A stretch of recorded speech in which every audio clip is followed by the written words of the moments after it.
Lord Alton. Yeah, thank you. Professor Sampson, one of the responsibilities that you have concerns national security. You all know that legislation is going through Parliament at the moment. It's completed its stages in the Lords, is currently in the Commons on the procurement bill. For the sake of transparency, I moved the all-party amendment, I think you're aware of this, when it was in the Lords, specifically about surveillance cameras being manufactured by companies like Hikvision or Dahua that had links directly with Xinjiang and the persecution of Uyghur Muslims, with 1 million of whom are thought to be held in the camps there. And what the amendment does, as you know, is obliges the Secretary of State to publish a timeline for the removal of physical technology or surveillance equipment from the government's procurement supply chain where there's evidence that a supplier has been involved in modern-day slavery, in genocide or crimes against humanity.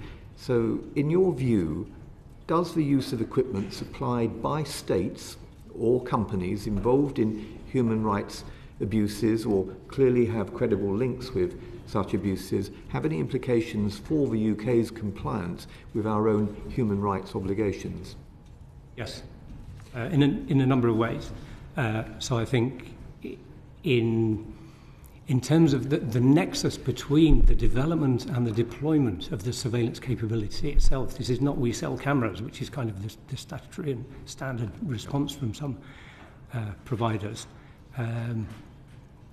If that company has been involved in the design, building and operating of those camps, then to say, well, we simply sell cameras and we can't be held responsible for what they're used for, that has profound implications, actually, for our buying it at all, and probably still more for our buying it for our police to use.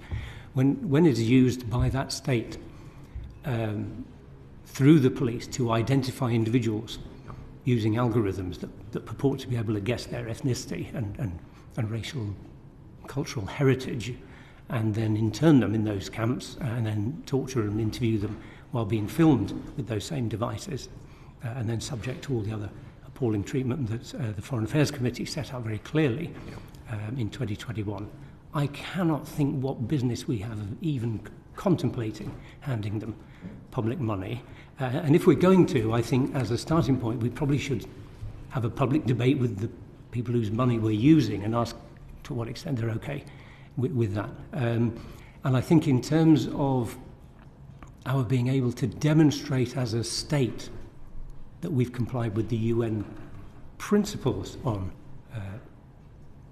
fundamental universal rights, I think we fall a long way short. And I think pointing to an absence of any clause in a procurement process in local policing that says, well, there's nothing here that says we can't, I think is completely ducking what I accept is a very difficult issue. But again, I come back to the point of public trust and confidence to say if we as a nation are going to expect our citizens to put trust and confidence in the way our police use increasingly intrusive technology, we need to have a much more... Sorry, I've heard the bell there. It's all right, it's just the adjournment. The House of Commons has risen early. It's not a vote, so please continue, gentlemen. Thank you. I think we need to recognise that if there is nothing in the procurement arrangements that you followed before buying that stuff and giving it to our police officers, maybe your procurement rules are wrong, rather than the principle is okay. And one of the things that is kind of surprising as well as a little bit saddening is that backstage, I've yet to meet local authority representatives, chief police officers and others who disagree with me. But as soon as the curtain goes up, I'm on my own in the spotlight, and the police give out prepared statements saying there's no procurement breach. We can't maintain that position for long if we're going to say to the public, you've got to trust us in the way in which we use this equipment. I also think that in terms of the link between those companies that were mentioned in the Foreign Affairs Committee report and the state, it's really clear to me, given the questions that I've asked of those companies, and they haven't answered them, i.e. do you accept that these things are taking place in this part of China, and would you explain the extent of your involvement in them, tells me that this is the state operating behind the veil of incorporation. This is not even dealing with a straightforward global provider of surveillance technology. This is dealing with a company that is not allowed to answer my questions. Because I'm guessing that had I said and asked some of these questions of probably any other global surveillance provider, you wouldn't have been able to stop them coming forward and disavowing those things, or presenting the evidence to show we are in no way whatsoever connected with those vets. But given that they have not answered my questions for 2 years around do you accept this and to what extent are you involved, I think it's a reasonable conclusion that is a state-controlled provider. Are you able to share that correspondence with the committee? Because I think it would be very helpful for our report. Yeah, so it's the remarks that I made at the beginning is what I do in order to remove any suggestion that anyone could have sought to influence the content of it, is I publish my correspondence as soon as it goes out to them. So my letter that says, Dear Hike Vision, and then their complaint that says, would you give us time to think about this before putting it on your website? I think, no, I won't actually, because the room for manoeuvre here is very fine. The need for trust for me is really clear, that says there can be no opportunity for you to do this. And again, in terms of freedom of information and freedom of expression, last year I was asked by a security journal in the UK to write an article on biometric surveillance of my choosing, and I chose to write about the use case that I thought was there for live facial recognition in policing, and I presented that for publication to Security Journal UK. When I got it back for proofreading, one paragraph had been excised, and I said, have I breached some word limit that I was unaware of? And they said, no, we've taken out the bit about Hike Vision. And I said, on what basis? And they said, they are our principal advertiser. And I've said, send me my article back. Wow. Now, if you're allowing classified to affect content, well, one, that isn't journalism, but two, you're not having anything I've written, and I published it in Tech Monitor. The reason I present that as evidence is if that's the level of control you've got over our publication in the sector in the UK, well, I'm still going to be a lone voice for quite a long time. It is deeply disturbing. I mean, the surveillance state in Xinjiang is something that we should all be deeply apprehensive about. But this committee obviously is mostly concerned with the implications for our upholding of human rights in the United Kingdom. We're signatories to the Genocide Convention, 1948 Convention on the Crime of Genocide, with its duties to prevent, to protect and to punish.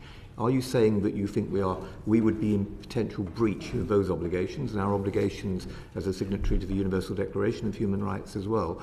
I mean, are we in breach, do you think, if we don't put the kinds of procurement policies that you say that we should be putting in place into place? I think there's a very real risk that we are, and again, I don't separate this as others have into security of data and where it's going and who it's being shared with, and the ethical and human rights issues, because I think they are of a piece. And actually, if you have any reason to believe that the data from some of those systems about anything is being improperly shared with a state that doesn't necessarily wish us well, or at all because you haven't agreed it, I don't think there's room for any further discussion. So we know that the government accepted these systems had to come off very sensitive sites, which of course doesn't answer the question, how on earth did it get on those sites to start with if they're our most sensitive? But given that admission now and the fact that those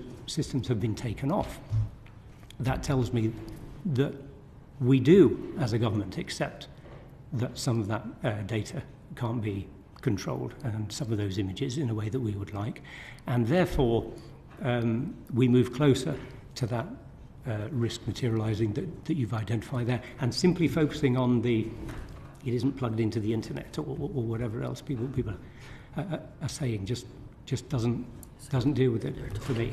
And then we come back to, if you're not in control of that, then why is it in our high streets? Why is it in our schools? Why is it in swimming pools, libraries, supermarkets, anywhere else? I think this is a very interesting issue, the degree to which the United Kingdom is complying with international treaties in terms of what's happening in the United Kingdom, which is what this committee focuses on.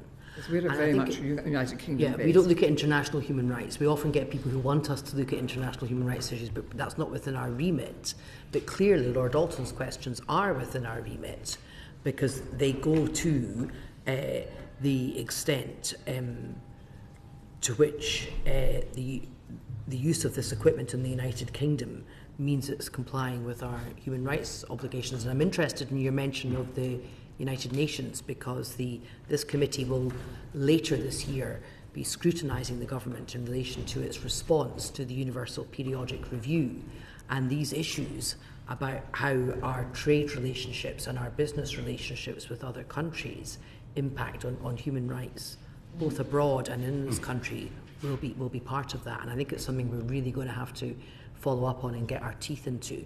But I'm conscious of the time, and I would just have a little bit